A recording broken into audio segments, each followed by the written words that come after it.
So much for the idea that December is a tough time to find work.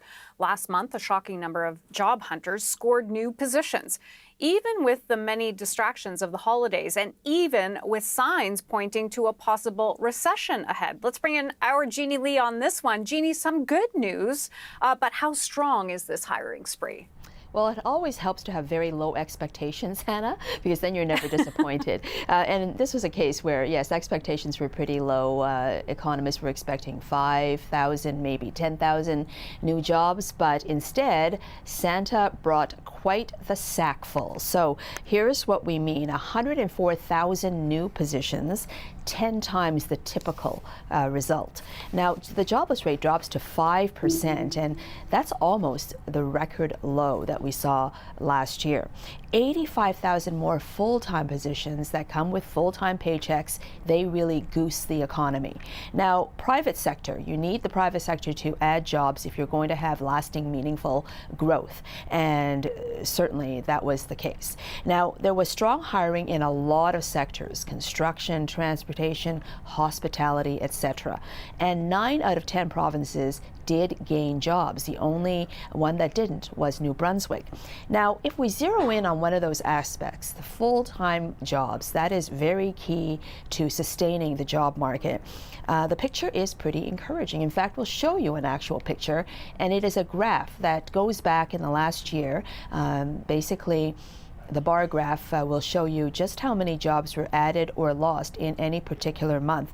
And you'll Oh, we don't have the board. Okay. Well, anyway, I'll tell you that overall things were kind of strong in the spring, slumped in the summer, and then in the last 4 months of the year, more than 260,000 full-time jobs were added. And Hannah, that is, no matter how you slice it, very strong end to the year. Sure. Now, even with these big numbers, Jeannie, are there any cracks starting to show in the job market? Well, you have to look at why there is such hiring. First of all, a lot of people are looking for jobs because they're squeezed with higher prices for everything, higher interest rates, and high debt. So they're out looking for jobs, and they're finding them easily simply because there were so many vacant jobs for a while there. 1 million vacant jobs left going begging, essentially. Employers, though, at some point will stop their hiring spree or slow it down, and that would be the result of a slower economy. The other thing is wages. They are starting to drop in terms of growth. They were quite higher by quite a bit earlier this year or last year. Now, in the latest month, 5.1% was the raise that people were getting, and that doesn't even cover inflation. So have a listen to what this economist had to say about that.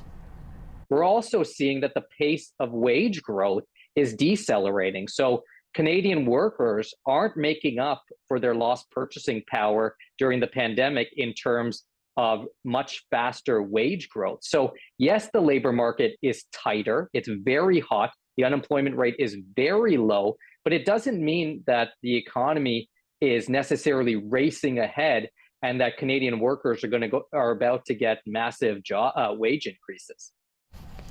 The other thing, the detail that was interesting, Hannah, is that last month, about 9% of workers actually were sick. And we know there's this triple-demic going on.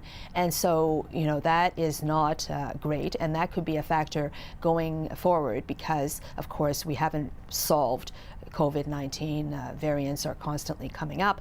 And it is the winter cold and flu season. So just something to watch in the months ahead.